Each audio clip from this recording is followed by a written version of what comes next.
whatever you have been doing at school, enda tu mbele za Bwana, mwambie kufinyange. Enda tu mbele za Bwana.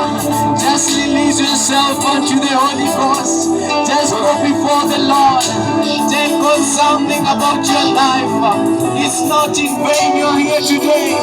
It's because of the Holy Spirit. It's because of God. Just go before the Lord. Mwambie kufinyange siku ya leo. Maisha yako. Mwambie nene na familia yako. Mwambie nene na masomo yako.